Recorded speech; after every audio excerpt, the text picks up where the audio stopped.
How you doing? This is your boy Mocha, and of course, you always gotta think about it. Today, I'm gonna talk about one of the most important topics, and I know that you're gonna like it. Things that you need to consider before you marry somebody. All right, let's check. So you just met this girl, or you met this man. He's handsome, muscular, and all that, and she's beautiful and all that. You are excited, you are in the mood, you can actually get married tomorrow. But then there are things that you need to consider, and you need to talk to each other before you can actually consider getting married. Now let's start with the first one: cell phone, or what we call social media policy. At this digital age, it is essential to talk about it. Do you both believe in what we call phone free zone? Can you agree that when we are at a particular place or at home, let's just for an example, during breakfast or during lunch, we don't use phones? Those kind of things you need to talk about it. And also, are we allowed to follow each other on social media?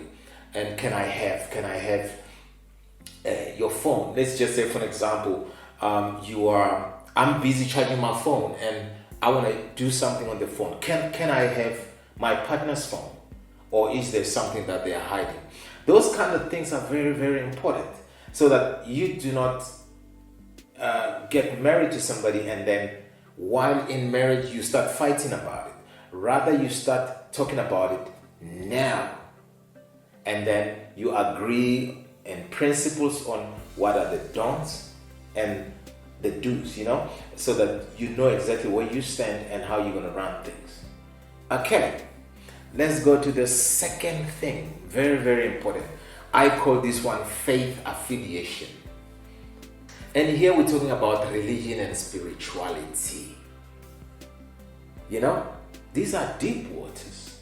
Deep waters. Because you don't want to marry somebody who is a Christian and you follow, African religion. You want to play those drums and the spirits come in, and the other one, it's the other one is busy praying at night and fasting and all that. I mean, you won't go very far if you don't discuss that. You are excited about the new love, of course. It's exciting and it's all that romantic and all that, but then these kind of things needs to be discussed. Discuss your beliefs openly. Get your cushion, sit there, you cozy, you watching TV maybe, and then you just bring the topic. It mustn't be like, let's talk about this now, otherwise you just talk and hear, well, what's going on. If there's things that you believe you need to fix, or you need to agree or change, then talk about it. And if you can change it, then do that. And if you cannot change, check if you are able to compromise. Otherwise, then you know what you're facing in marriage. In other words, are you aligned when it comes to faith affiliation? And I'm going to go to the third one, which I call finances and responsibilities. When we talk about this, here there needs to be transparency. You need to be transparent about the finances, like for example, about your debts. Who do you owe? Because you may come into marriage and you find that you owing the one company, you owing them 20 million rand, and once you get married, then it becomes a problem. So you must talk about it openly. Then also you need you need to split the responsibilities. Who is going to do what? Who is going to pay the school fees? Who's going to pay for electricity? Who's going to pay for all those kind of things, so that you do not surprise each other? Do you have responsibilities when it comes to extended family? Are you taking care of your brother's son? Are you taking care of your mother or your father? It needs to be known that, babe, I'm earning 50K, but you must know that 2,000 rand I spend it taking care of my mother, or I'm spending it taking care of my brother's son. It mustn't be something that suddenly we discuss when I discover it, So it is very, very important. Extended families, like I said, do you have loans? And also to also the responsibilities, like I said, who pays for what, where do you spend your money and where do I spend the money, So those things are very important. Yes, you're in love, but then those things are very, very important. Befriending opposite sex. Are we allowed to have friends of opposite sex? Can your partner call you and say, I'm gonna come back late. I'm with my friend at Spread. We're eating out, and my friend is a male this time. My friend is bongile. Is it proper? So you must agree whether that is allowed. If your partner's best friend is charming and is all that, will you still agree to them befriending them? So you need to have rules and boundaries and all those kind of things. So you need to talk about it and agree. So okay, let me go to number 5. This one is very sensitive as well. Sex and bedroom matters. Can you guide each other, or is it an offense when your partner says, can we try this? Can we do it like this? How about this? And will you be judgmental about them? And of course, you need to talk about what works for you, what doesn't work for you, and what works for the both of you. What is new, and what is new that you want to bring into a relationship that was never tried before. So that much as it's sensitive. Do you believe in romantic music, or you just go for it? Those kind of, you need to talk about it. Your partner will never know what is important unless you talk about it. Better talk about it than keep quiet, and you have a problem and you don't voice it out. This is another one, emotional intelligence. When we talk of emotional intelligence, we're talking about, can you reason on the same level? Do you find each other when you say one point? Does your partner understand? If they cannot, then learn and educate each other that this is my vibe of talking. When I say this, I really mean it. When I'm joking, all those kind of, can we reason together?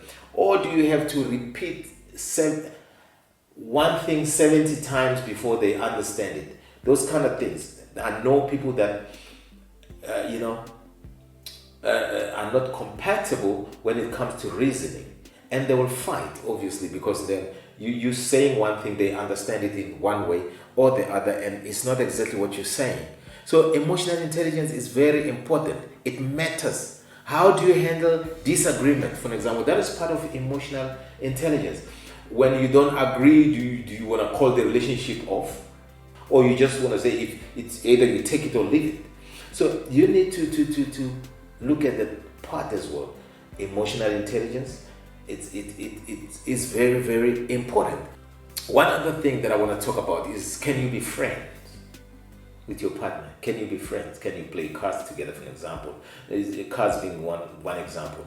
Can you play games? Can you feel this, or you feel like you are a slave?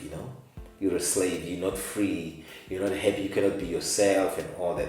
Being yourself I mean being yourself responsibly. Friendship never fails. You can check. You've had friends in the past. You're still friends, but then you've had lovers that you no longer lovers. It's because friendship, if it's the basis of your relationship, then when you start arguing and all, because you're friends, you still can surface and come back, because the friendship is the foundation of your relationship. Don't formalize and be rigid about it like it's an institution, like rules must be there, but they must be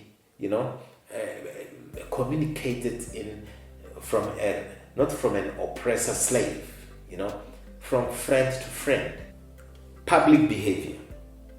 You need to discuss with your partner how they behave in public, what is expected. And also, even without discussing, you must observe that. How are they at the mall? Are they proud of you? Is it somebody that you have to look, and check if they are behaving well, every time they are in public? Do you trust what they're going to say when in public? Those kind of things are very, very important. You can talk about it or observe it and then talk about it. But my advice is that you talk about this, what is expected when we're in public. What do you think about this? What do you think about this? They must have an input. They must own up to the discussion. It mustn't be that you forcing it to them. They must see it. It's very important for the relationship. Even though they might have not been seeing it the same way, now that you're talking about it and you mention that it's not for selfish reason, it's for the relationship. Then you know that then they will align to that because they value the relationship. During family gatherings, how do they behave? Do they just storm out and start dancing wildly, and you get to be surprised by this new person that you never knew before, and suddenly you know them? So if it's discussed, there's no surprises, and the discussion will come with an agreement. This we can do in public, this we can't, and you agree. I'm about to wrap up, but before I do that, I just want to tell you that these kind of discussions, these talks, when you talk with your partner, you must create a conducive, environment. It mustn't be like I said, a prosecution or, a court where one is prosecuted and all that. Okay? So it is very important to check, where are we? Are we in the mood? Is it the right time to talk about it? And all that kind of things. And if and remember, you'll never get somebody that is 100%. So in order to create your 100%, you need to talk about it. And then you say, at least we agree. I didn't agree with it, but then I can compromise, because in any way it doesn't take anything from me. And then you find your 100%. And then that way you win. Okay. Now, having said that, good luck if you're going that road.